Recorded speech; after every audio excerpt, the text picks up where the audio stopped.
कि ना आपको क्या, आप तो प्रैक्टिकल है, आप तो किसी हुस्न परी से शादी करनी है।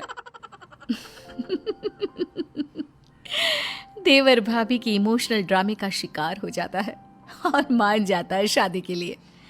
ऐसे ही सब लड़की से मिलने जाते हैं और लड़की पसंद आने पर जेठानी देवर और देवरानी की शादी करवा देती है।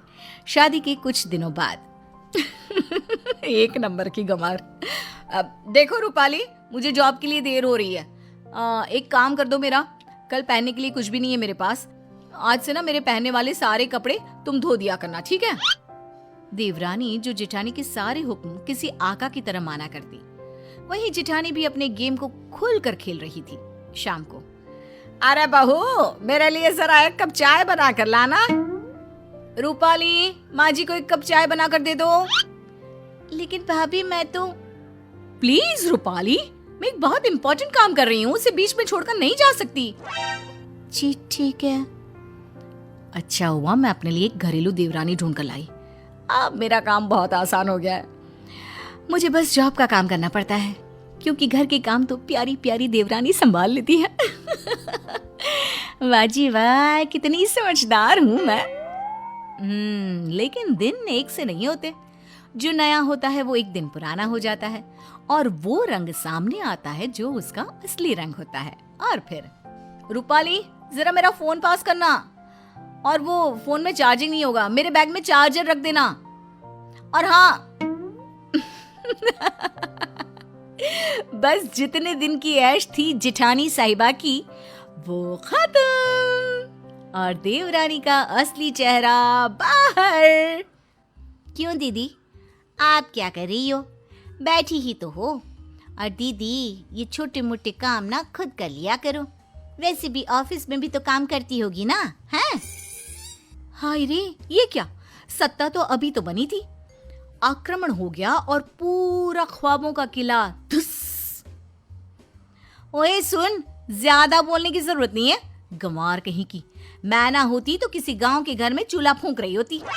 ओए होए, ये मुंह और मुख की दाल, मैं कहाँ बैठी होती ये आपको ज्यादा पता है।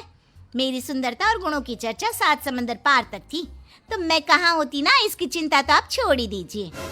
अगले दिन, अरे माँ, ये देवरानी साहिबा कहाँ है? उठी नहीं है क्या अभी तक? अरे वो है कहाँ, वो तो सुबह के बस से ही गांव चली गई। और हाँ, वो बात कर ही रही थी कि सामने से जेठानी का फोन आ जाता है। सुनिए दीदी, मैं ना कुछ दिनों के लिए अपने मायके जा रही हूँ, मेरी बस का टाइम हो गया है, इसलिए मैं कपड़े और बर्तन धोकर नहीं गई हूँ, इसलिए वो काम आप ही कर लेना। और हाँ, सासू माँ का ना अच्छे से ख्याल रखना, कमाई के चक्कर में ना हवाई मत हो जाना। हाय रे, जेठानी के पैरों तले जमीन खिसक जाती है। क्यों नहीं करके गई हो? और माँ जी ने हाँ बोला था क्या जाने के लिए? और तुम्हें मुझसे पूछना चाहिए था कि जाऊं या नहीं। माना भाभी, बहुत गर्मी है, लेकिन ये क्या कि आप अपना मानसिक संतुलन ही छोड़ देती हैं। अरे बकवास करने की भी हद होती है भाभी। अच्छा, तो तुम वापस आओ, काम पूरा करो और फिर जहां जाना है जाओ। सास सब सुन रही थी। वो समझ जाती है कि जेठानी ने किस मकसद से देवरानी की शादी इस घर में करवाई है।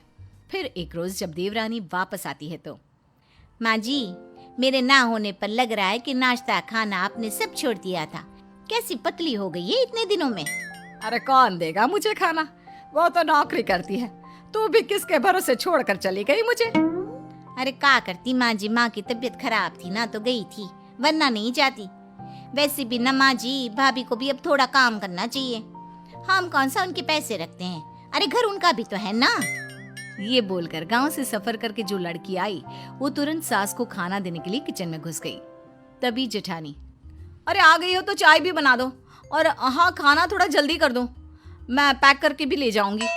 सास को गुस्सा आता है, देख बड़ी बहू, तुम दोनों ही मेरी बहुएं हो, छोटी ही काम करती रहे ये ठीक नहीं। अरे तो मैं क्या करूं, मैं कमाती हूँ, मैं घर का काम नहीं कर सकती, ये इस गंवार से करवाओ, वैसे भी घर के काम तो छोटे लोग ही करते हैं। तभी देवरानी आ जाती है। माँ जी, आप ना परेशान ना हो, मैंने शाम के खाने के लिए एक छुट्टी लोग जैसी नौकरानी रख ली है, सुबह का मैं बनाऊंगी और रात का या तो भाभी या तो वो नौकरानी, और नौकरानी के पैसे तो